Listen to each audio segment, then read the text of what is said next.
Hello friends, আজকে আমি রান্না শেয়ার করছি পুরো অনুষ্ঠান বাড়ির মতো দুধ শুক্তো। এর জন্য আমি যে সবজিগুলো নিয়েছি, এখানে বরবটি নিয়েছি, পটল নিয়েছি, উচ্ছে, বেগুন, এখানে আলু, তারপর বড়ি নিয়েছি, এখানে সজনে ডাঁটা, পেঁপে, গাজর আর আদা নিয়েছি। আর এখানে কাঁচকলাটাকে কেটে একটু হলুদ দিয়ে মাখিয়ে নিয়েছি, না হলে তো কাঁচকলাটা কালো হয়ে যায়, সেজন্য। এখানে একটা শুকনো মশলা তৈরি করে নিচ্ছি। এজন্য শুকনো খোলায় আমি রাঁধুনি আর মৌরি ভেজে নিয়ে এটাকে শিলনোড়ায় বেটে নিয়েছি। এদিকে একটা মশলা তৈরি করার জন্য সাদা সর্ষে এবং কালো সর্ষে নিয়ে আর সঙ্গে পোস্ত নিয়ে সেটাকে ভালো করে বেটে নিচ্ছি।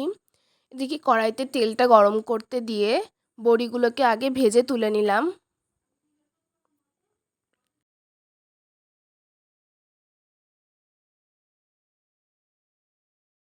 এখানে বড়িগুলো আমার ভাজা হয়ে গেছে। কড়াইতে একটু তেল দিয়ে তার মধ্যে আলুগুলোকে ফার্স্টে লবণ দিয়ে ভালো করে ভেজে নিচ্ছি। এটা কিন্তু হলুদ ছাড়াই রান্না করব আজকে। আলুগুলোকে ভালো করে এখানে ভেজে নিচ্ছি।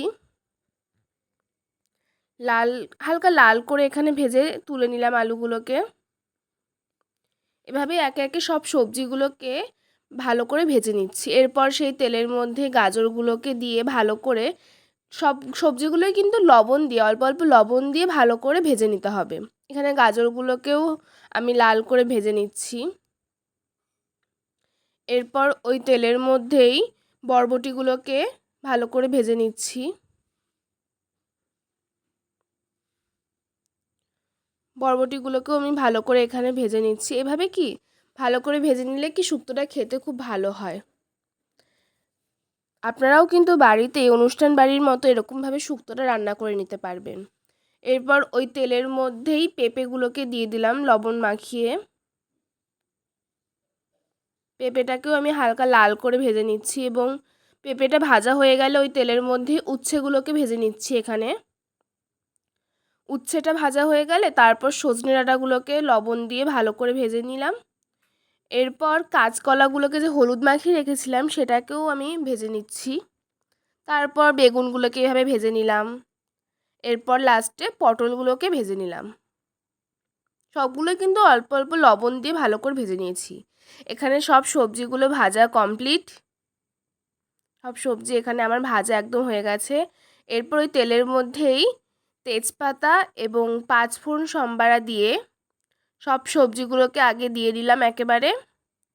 তারপর যে মশলাটা তৈরি করে রেখেছিলাম সর্ষে বাটা আর পোস্ত বাটা, সেটা অ্যাড করে দিয়ে তারপর যে আদাটা বেটে রেখেছিলাম সেই আদাটাকেও আমি দিয়ে দিলাম এর মধ্যে। দিয়ে ভালো করে কষিয়ে নিচ্ছি মশলাটা একেবারে সবজির সঙ্গে।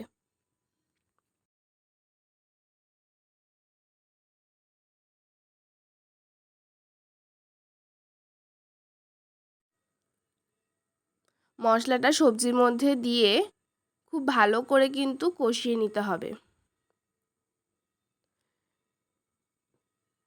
এখন খুব ভালো করে আমি মশলাটা দিয়ে সবজির সঙ্গে কষিয়ে নিচ্ছি।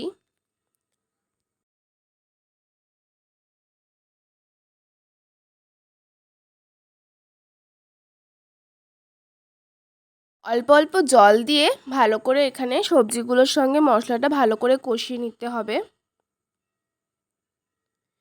এটা কিন্তু দুধ দিয়ে রান্নাটা হবে।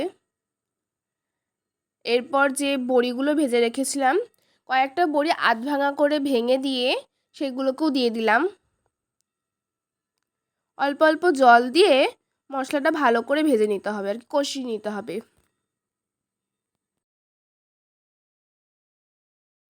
উচ্ছে আর বেগুনটা কিন্তু আমি লাস্টে দিয়েছি, না হলে কি বেশি তিতো ভাব হয়ে যাবে, তো সেজন্য উচ্ছেটা মশলাটা যখন ভালো করে কষানো হয়ে যাবে তারপর অ্যাড করবেন। আর বেগুনটা যেহেতু নরম সেই জন্য লাস্টে দেবেন। এরপর আমি দুধটা দিয়ে একটু ভালো করে নেড়ে নিয়ে এরপর ফুটিয়ে দিলেই তৈরি একেবারে আমাদের দুধ শুক্তো অনুষ্ঠান বাড়ির মতো একদম।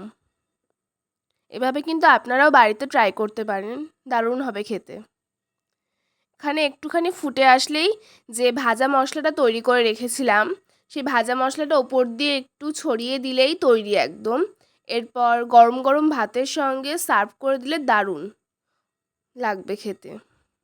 একদম তৈরি আমাদের এখানে শুক্তো। এবার শুক্তোটাকে নামিয়ে নিলাম। ভিডিওটি কেমন লাগলো অবশ্যই কমেন্ট করে জানিও, আর ভালো লাগলে লাইক করে দিও। ধন্যবাদ সবাইকে ভিডিওটি দেখার জন্য।